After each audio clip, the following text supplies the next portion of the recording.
ఎరికలోడు ఎరికల భాష మాట్లాడతాడు, ఏం చిన్నబుచ్చుకోడు. లంబాడి ఆయన లంబాడి భాష మాట్లాడతాడు, గుజరాతోడు గుజరాతీ మాట్లాడతాడు, పంజాబీ పంజాబీ మాట్లాడతాడు, తమిళోడు తమిళ్లో మాట్లాడతాడు. చిన్నబుచ్చుకోడు, వాడు హ్యాపీగా ఫీల్ అవుతాడు. ఇంకాస్త అయితే గర్వంగా కూడా ఫీల్ అవుతాడు. ప్రపంచంలో ఒకే ఒక్క జాతి ఉంది తన మాతృభాష మాట్లాడటానికి సిగ్గుపడే జాతి.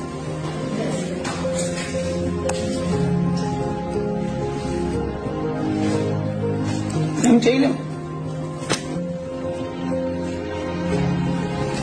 దేశ భాషలందు తెలుగు లెస్స. ఎక్కడో విన్నాం, కృష్ణదేవరాయల కాలంలో ఎవడో అన్నాడని ఆయన అన్నాడు. దేశ భాషలందు కాదప్ప, ప్రపంచ భాషలందు తెలుగు లెస్స. ఎందుకో తెలుసండి, అన్ని అక్షరాలు ఉన్నటువంటి భాష ప్రపంచంలో లేదు, అన్ని విడి శబ్దాలు ఉన్నటువంటి భాష ప్రపంచంలో లేదు, అంత సుందరమైన భాష కూడా ప్రపంచంలో లేదు.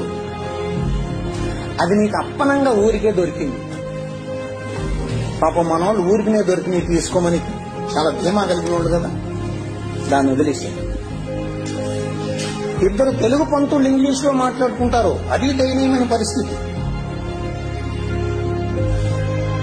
ఈ రోజు నాకు మీరు ప్రతిజ్ఞ చేయగలరా, తెలుగుని ఇష్టపడతాను,